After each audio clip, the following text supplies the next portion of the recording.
রাম ডেকে ডেকে বলেছে, বাইরে লক্ষণ বলো আরে কেঁদে কি ফল হবে এখন? আমি তোমায় আদেশ করেছি যাওয়া যান বিলম্বনা করে তুমি সীতাকে দিয়ে আসো, আবার পুনরায় সেই কঠিন বন।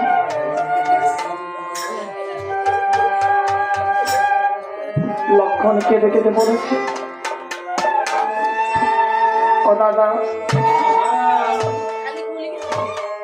আমরা বনে থাকতে আমাদের পিতা আমাদেরকে ছেড়ে জনমের মতো চলে গেছে।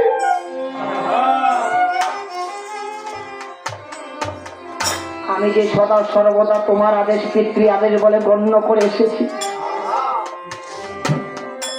তবে তুমি আজ আমাকে যাহা আজ্ঞা দিলে তাই হবে প্রভু।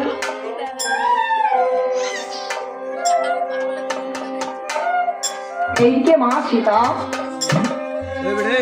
তার মনে অনেক আনন্দ নিয়ে নতুন বস্ত্র পরিধান করে ওইদিকে অপেক্ষা করে বসে আছে কখন লক্ষণ আসবে, কখন মা সীতা মনির তপবন দর্শন করিবার জন্য।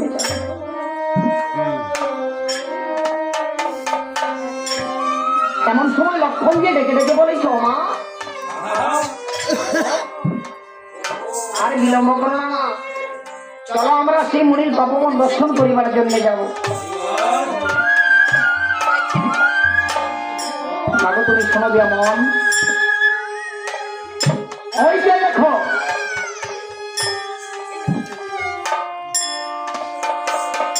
ওই যে দেখো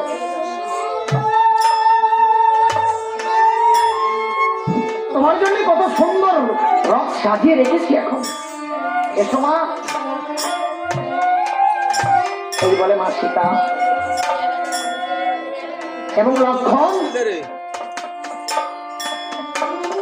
রথে বসে সেই মনির তপবন দর্শন করিবার জন্য রথ নিয়ে করেছে ভ্রমণ। কিছু দূর যে লক্ষণ ভাবি মনে মন,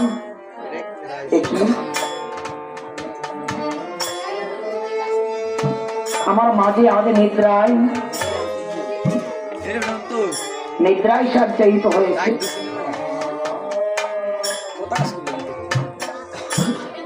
ও প্রভু তুমি কি আদেশ সময় করলে? মায়ের গর্ভে যে সন্তান আছে পঞ্চমাসে, এই মাকে বড় মাসে ছেলে আমি একা একা কেমন করে আসবো?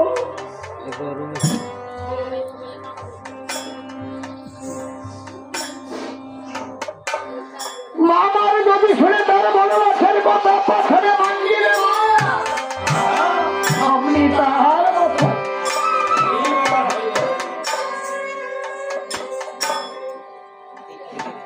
মা যদি বনবাসের কথা শুনে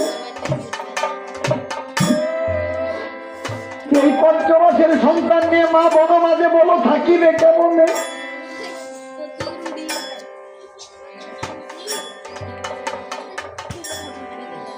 এইভাবে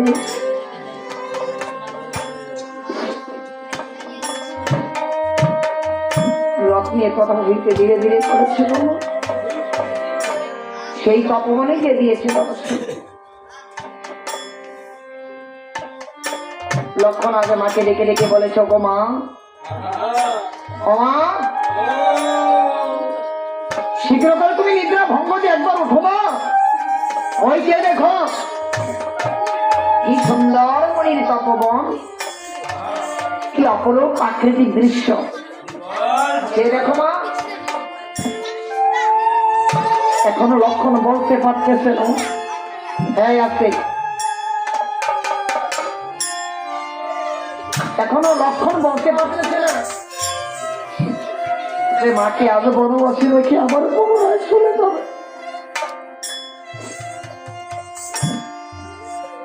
কিছুক্ষণ কিছু দূর যে লক্ষণে কাঁদিতে লাগিল। লক্ষণ বসে বসে কান্না করতেছে, মা সীতা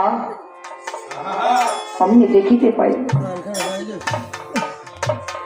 বলেছে, ও লক্ষণ, ও লক্ষণ, তুমি কেন এইভাবে কান্না করেছো এখন? সেই কথাটুকু একবার দয়া করে আমার নিকট তুমি বলো।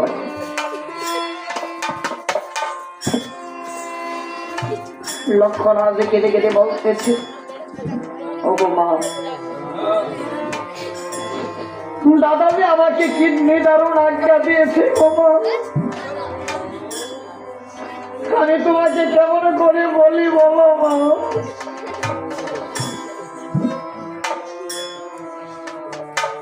মাগো আজ আমি বলতেছি তোমারই